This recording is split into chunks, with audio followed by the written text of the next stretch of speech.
बिस्मिल्लाहिर्रहमानिर्रहीम, अस्सलाम वालेकुम बच्चों। आज हम एक नए चैप्टर को स्टार्ट कर रहे हैं जिसका नाम केमिकल इंडस्ट्री है। ठीक है, ये हमारी बुक का लास्ट चैप्टर है केमिकल इंडस्ट्रीज में। हम सबसे पहले एसएलओ को डिस्कस करेंगे। 16.1.1 relate the study of chemistry to the careers in industry. ठीक है, केमिस्ट्री को स्टडी करके हम अपना कैरियर इंडस्ट्री के अंदर, ठीक है, कैसे बना सकते हैं उसको वन बाय वन डिस्कस करेंगे। सबसे पहले देखते हैं कि हम केमिस्ट्री को पढ़ के कहाँ-कहाँ पे अपना करियर बना सकते हैं। रिसर्च और डेवलपमेंट में इसकी एप्लीकेशन भी होती है और क्या कहते हैं, बहुत ज़्यादा इसका स्कोप भी है हमारे पास अप्लाइड रिसर्च और प्रोडक्ट डेवलपमेंट में। ठीक है, अब हम देखते हैं कि प्रोडक्ट डेवलपमेंट की बात हुई है यहाँ पे। चाहे वो हमारी इंडस्ट्री से रिलेटेड हो, घरों में जो भी हमारे पास चीज़ें आ जाती हैं, ये सारे जो प्रोडक्ट्स होते हैं वहाँ पे वो कहाँ पे बनते हैं, सारे इंडस्ट्रीज में बनते हैं। तो प्रोडक्ट की और बेहतर से बेहतर प्रोडक्ट को क्या करते हैं, ऑब्टेन करने के लिए हम क्या करते हैं, प्रोडक्ट के डेवलपमेंट के ऊपर काम करते हैं, जिसको हम क्या कर सकते हैं, केमिस्ट्री को पढ़ते हुए ही उसकी एप्लीकेशन इंडस्ट्रीज में कर सकते हैं। अब केमिस्ट्री को अब अगर हम पढ़ रहे हैं तो सबसे पहले लेबोरेटरी में उसका मतलब जो भी प्रोडक्ट हम बना रहे हैं तो लेबोरेटरी में सबसे पहले उसको परफॉर्म करना होगा उस एक्सपेरिमेंट को। देन क्या करना पड़ेगा, उसे लार्ज स्केल पे अप्लाई करने का इंडस्ट्री के अंदर। ठीक है, ताकि हमें क्या वो रिक्वायर्ड प्रोडक्ट या डिजायर्ड प्रोडक्ट हमें मिले। नेक्स्ट एप्लीकेशन है केमिकल इंजीनियरिंग के अंदर, केमिकल टेक्नोलॉजी के अंदर, क्रिस्टलोग्राफी और प्रोजेक्ट मैनेजमेंट के अंदर केमिस्ट्री की। देन क्वालिटी कंट्रोल और रेगुलेटरी। क्वालिटी कंट्रोल के अंदर बहुत सारी चीजें आ जाती हैं, केमिकल हेल्थ और सेफ्टी आ जाती है। हमें पता है फार्मास्यूटिकल इंडस्ट्री जो है उसका डायरेक्ट रिलेशन है किस चीज के साथ, हमारा केमिस्ट्री के साथ। क्योंकि जो टैबलेट्स हैं, चाहे वो वैक्सीन वगैरह हो, जो भी हो, ठीक है, उनकी डेवलपमेंट या उनकी जो प्रिपरेशन होती है वो किस चीज़ से रिलेट कर जाती है, डायरेक्ट केमिकल हेल्थ और सेफ्टी या क्वालिटी कंट्रोल की। हम किस क्वालिटी का मेडिसिन बना रहे हैं या किस क्वालिटी का प्रोडक्ट बना रहे हैं। ठीक है, अब हैजर्डियस वेस्ट मैनेजमेंट, ठीक है, उसको कंट्रोल करना, कौन कौन सी चीज़ें हमारी हार्मफुल होती हैं। ठीक है, ये सारा रिलेट कर जाता है किस चीज़ के साथ, केमिस्ट्री के साथ। देन हमारे पास मैन्युफैक्चरिंग है। मैन्युफैक्चरिंग में हम उसकी एप्लीकेशन देखते हैं। मैन्युफैक्चरिंग के अंदर प्रोसेस केमिस्ट्री है, फॉर्मुलेशन केमिस्ट्री है। अब ये जो प्रोसेस केमिस्ट्री और फॉर्मुलेशन केमिस्ट्री होता है, इनकी बहुत ज़्यादा एप्लीकेशन है हमारी डेली लाइफ में और ये डायरेक्टली रिलेट कर जाते हैं किसके साथ, हमारे इंडस्ट्रियल केमिस्ट्री के साथ। तो इनको हम क्या कर रहे हैं, केमिस्ट्री को डिस्कस कर रहे हैं कि केमिस्ट्री को पढ़ते हुए हम कैरियर इंडस्ट्री के अंदर उसका कैसे बना सकते हैं, अपना कैरियर कैसे बना सकते हैं। ठीक है, अब देखते हैं हमारे पास कि जो हमारे पास फॉर्मुलेशन केमिस्ट्री की बात हुई है, जिसमें हम क्या करते हैं कि अगर आया कि हम जो रिएक्टेंट या कोई भी चीज़ यूज़ कर रहे हैं, कोई भी कंपोनेंट जो यूज़ कर रहे हैं, उसको फिनिश प्रोडक्ट करने के लिए क्या हमारे पास वो राइट है, मीन्स कि वो जो हम यूज़ कर रहे हैं कंपोनेंट, क्या वो सही है, सही उसकी प्रोडक्ट हमें देगा। देन हमारे पास प्रोसेस केमिस्ट्री की बात है। प्रोसेस केमिस्ट्री मीन्स कि सबसे पहले लेबोरेटरी में उसकी परफॉर्मेंस करेंगे, देन हम क्या करेंगे, उसे लार्ज स्केल पे उसकी मैन्युफैक्चरिंग करेंगे। तो ये सारा हमने किस चीज़ को डिस्कस किया कि कैरियर्स हम इंडस्ट्री के अंदर केमिस्ट्री को कैसे मतलब अप्लाई कर सकते हैं। अब हम क्या करेंगे बच्चों की बेसिक मेटलर्जिकल ऑपरेशंस, जो कि हमारे पास 16.1.2 एसएलओ है, सेकंड एसएलओ है हमारा इस चैप्टर का। बेसिक मेटलर्जिकल ऑपरेशन कौन कौन से होते हैं, ठीक है। बेसिक मेटलर्जिकल ऑपरेशंस को डिस्कस करने से पहले सबसे पहले देखेंगे कि मिनरल्स होते क्या हैं, ठीक है, और ओर्स होते क्या हैं। सबसे पहले देखें बच्चों, जो मिनरल्स होते हैं हमारे पास वो सॉलिड नेचुरल मटेरियल्स जो कि अर्थ के सरफेस के beneath हमें मिलते हैं, ठीक है, जिनके अंदर हमारे पास मेटल्स भी होते हैं और साथ में दूसरी इम्प्योरिटीज भी उनके साथ होती है, उनको हम क्या कहते हैं, मिनरल्स कहते हैं।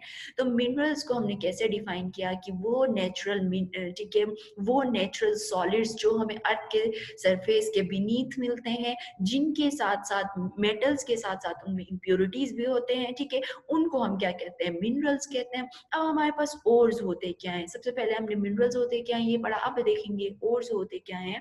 तो ओर्स में हमारे पास देखिए कि वो मिनरल्स को डिस्कस हमने किया था ना, वो मिनरल्स जिनके अंदर मेटल्स भी हों और दूसरे इम्प्योरिटीज भी हों, ठीक है। जब हम क्या करते हैं, मेटल्स को उनके इम्प्योरिटीज से हम अलग करते हैं कमर्शियल स्केल पे, जिसमें हमें लो कॉस्ट के रिजल्ट में वो मेटल को हम एक्सट्रैक्ट करते हैं उनकी इम्प्योरिटीज से, तो वो हमारे पास क्या कहलाता है, और कहलाता है। ठीक है, फॉर एग्जांपल देखें कि हमारे पास डिफरेंट मेटल्स हैं, जैसे कि कॉपर है, ठीक है, आयरन है, डिफरेंट मेटल्स हैं। आयरन और कॉपर को कंप्लीटली सेपरेट कैसे किया जाता है उनके इम्प्योरिटीज से, इस प्रोसेस को हम क्या कहते हैं, मेटलर्जी कहते हैं। ठीक है, और होते क्या है कि मेटल्स को अलग करना उनकी इम्प्योरिटीज में, वो क्या कहलाते हैं, ओर्स कहलाते हैं। ओर्स ऑफ कॉपर में हमारे पास एक दिया हुआ है यहाँ पे, कॉपर ग्लैंस, जिसका फॉर्मूला क्या है हमारे पास, Cu2S है, और चार्कोपाइराइट है, जिसका फॉर्मूला क्या है, CuFeS2। ठीक है, अब ये हमारे पास क्या है, ओर्स हैं, किस चीज के, कॉपर के। नेक्स्ट है हमारे पास, हमने मिनरल्स और ओर्स को डिस्कस किया। अब हम देखेंगे कि मेटलर्जिकल ऑपरेशंस होते क्या हैं। सबसे पहले नेक्स्ट है हमारे पास गैंग्यू जी, ये सारा आ जाता है मेटलर्जिकल ऑपरेशन के अंदर, जिनको हमें क्या करना होता है, one by one separate out करना है थ्रू डिफरेंट प्रोसेसेस। ठीक है, सबसे पहले देखते हैं, मिनरल्स को डिस्कस किया, ओर्स को डिस्कस किया, अब गैंग्यू होता क्या है। ठीक है, earthly and other impure the earthly and other impurities associated with minerals are known as gangue। ठीक है, जो मेटल्स होते हैं या मिनरल्स होते हैं उनके साथ दूसरे इम्प्योरिटीज जो होते हैं उनको हम क्या कहते हैं, गैंग्यू कहते हैं, या ये कहेंगे कि इम्प्योरिटीज जो ओर्स के अंदर प्रेजेंट होते हैं उनको क्या कहते हैं, गैंग्यू कहते हैं। ठीक है, तो ये तीन चीजें हमारे पास आ गई, इनको क्या करेंगे, गैंग्यू को सेपरेट आउट करेंगे, ओर्स को सेपरेट आउट करेंगे, मिनरल्स को अलग करेंगे। ठीक है, तो ये सारे क्या है, आते हैं हमारे पास, सब्सटेंसेस आते हैं जो अर्थ के अंदर प्रेजेंट होते हैं। अब मेटलर्जिकल ऑपरेशंस को हम क्या करेंगे, या मेटलर्जिकल प्रोसेसेस को डिस्कस करेंगे वन बाय वन। सबसे पहले देखेंगे बच्चों के मेटलर्जी होता क्या है। मेटलर्जी एक ऐसा प्रोसेस है जिसमें हम क्या करते हैं, मेटल को अलग करते हैं, मींस के प्योर मेटल को हम अलग करते हैं लार्ज स्केल पे, फिजिकल और केमिकल मेथड के थ्रू, जिसको हम क्या कहते हैं, मेटलर्जी कहते हैं। मेटलर्जी एक ऐसा प्रोसेस होता है जिसमें हम क्या करते हैं, प्योर मेटल को प्योर स्टेट में क्या करते हैं, अलग करते हैं लार्ज स्केल के ऊपर। केमिकल मेथड भी यूज करते हैं, फिजिकल मेथड भी यूज करते हैं, और इस सारे प्रोसेस को क्या कहते हैं, मेटलर्जी कहते हैं। अब मेटल को अलग करना उससे, उसके और से क्या कहलाता है, फिजिकल और केमिकल मेथड के थ्रू मेटलर्जी हो गया। मेटलर्जी के अंदर तीन फर्दर प्रोसेसेस होते हैं जिनको क्या करेंगे हम वन बाय वन डिस्कस करेंगे। ठीक है, अब हमारे पास देखते हैं कि अब मेटलर्जिकल प्रोसेस में भी हमारे पास तीन स्टेप्स हैं। ठीक है, तीनों स्टेप से गुजरेंगे तो तब वो प्रोसेस क्या कहलाएगा, मेटलर्जी का प्रोसेस कहलाएगा। अब देखें कि सबसे पहला, the process is involve in metallurgy for extraction of metal in pure state from its ore. तीन प्रोसेसेस हैं हमारे पास। सबसे पहले प्रोसेस है कंसंट्रेशन ऑफ ओर, इसमें डिफरेंट हमारे पास तीन चार स्टेप्स होंगे। एक्सट्रैक्शन ऑफ मेटल में हमारे पास तीन चार स्टेप्स होंगे, और रिफाइनिंग ऑफ मेटल में हमारे पास तीन चार स्टेप्स होंगे। सबसे पहले कंसंट्रेशन ऑफ ओर, पहला स्टेप जो है प्रोसेस का, देखेंगे कि कंसंट्रेशन ऑफ ओर होती क्या है। Concentration of ore, the process of removal gangue, हमें पता है इम्प्योरिटीज को हमने गैंग्यू का नाम दिया था, तो इम्प्योरिटीज को रिमूव करना उसके ओर से technically is known as word concentration. Impurities को रिमूव करना उसके ओर से इज कॉल्ड वर्ड कंसंट्रेशन, और प्योर को जो और है उसको प्योरीफाइड करना, दैट इज कॉल्ड कंसंट्रेट। ठीक है, हमने कंसंट्रेट किया उस सब्सटेंस को, हमें मेटल को अलग करना है उसके और से, तो सबसे पहले इम्प्योरिटीज के साथ मेटल्स और दूसरे इम्प्योरिटीज उसमें होंगे, मेटल भी होगा हमारे पास। ठीक है, अब उस मेटल को अलग करना है तो कुछ इम्प्योरिटीज को हम क्या करते हैं, रिमूव करते हैं, उसको हमने क्या नाम दिया था, गैंग्यू का नाम दिया था। और गैंग्यू को रिमूव करने के प्रोसेस को हम क्या कहते हैं, कंसंट्रेट कहते हैं। Concentration of crushed ore is carried out by following method. सबसे पहले मैंने कहा था कि कंसंट्रेशन करेंगे, कंसंट्रेशन में भी हमारे पास डिफरेंट प्रोसेसेस हैं। तो कंसंट्रेशन जो ओर है उसको क्रश करेंगे, ठीक है, उसमें भी फर्दर स्टेप्स आ जाते हैं।